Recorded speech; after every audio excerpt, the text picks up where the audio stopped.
Bismillah, walhamdulillah, wassalatu wassalamu ala rasoulillah. Mes chers frères et sœurs, mabrouk alaikum Ramadan encore une fois, صحة فطوركم وربي سبحانه وتعالى يتقبل منا ومنكم الأعمال الصالحة.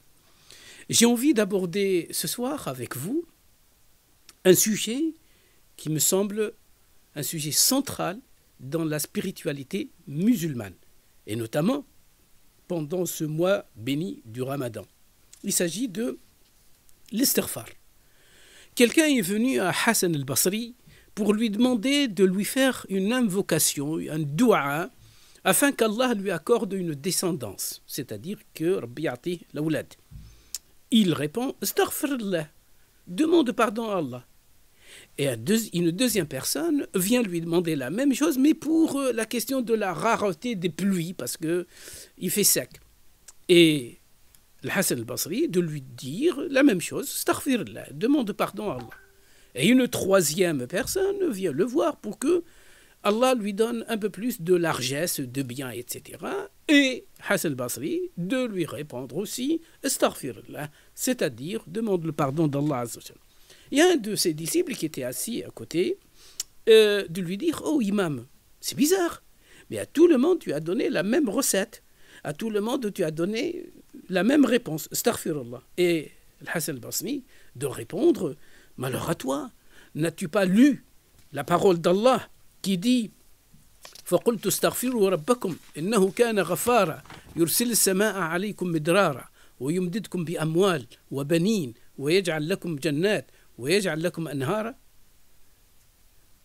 J'ai dit, implorez le pardon de votre Seigneur, car il est grand pardonneur, parce qu'il vous envoie du ciel des pluies abondantes, et qu'il vous accorde beaucoup de biens et d'enfants, et vous donne des jardins et vous donne des rivières.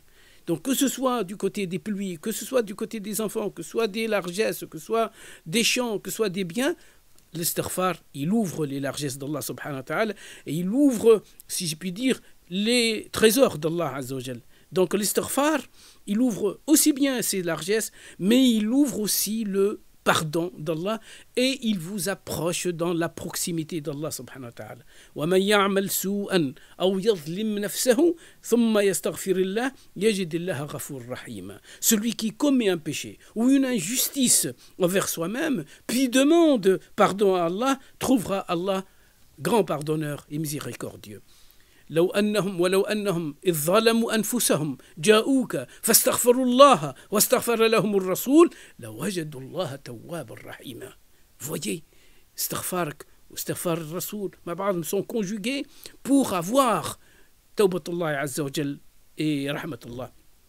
Et si, lorsqu'ils étaient injustes envers eux-mêmes, se seraient adressés à toi, il s'adresse à Mohammed, il se serait adressé à toi pour demander pardon à Allah et pour que tu implores Allah Azza wa Jal en leur faveur, ils auraient trouvé Allah repentissant et miséricordieux.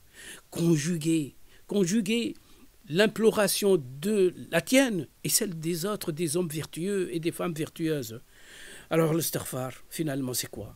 Pour conclure rapidement, c'est une façon de se laver de ses péchés, de se laver de ses impuretés, des impuretés de la vie et des aléas de la vie. C'est une forme de reconnaissance de notre faiblesse, de notre faillibilité devant notre grand Seigneur, devant Rabbi subhanahu wa ta'ala.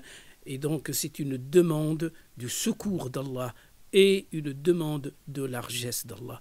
Rabbi subhanahu wa ta'ala, inshallah, yaghfir lana wa lakum. ويثبت أقدامنا على الصراط المستقيم ويميتنا إن شاء الله مؤمنين مسلمين برحمته عز وجل. والسلام عليكم.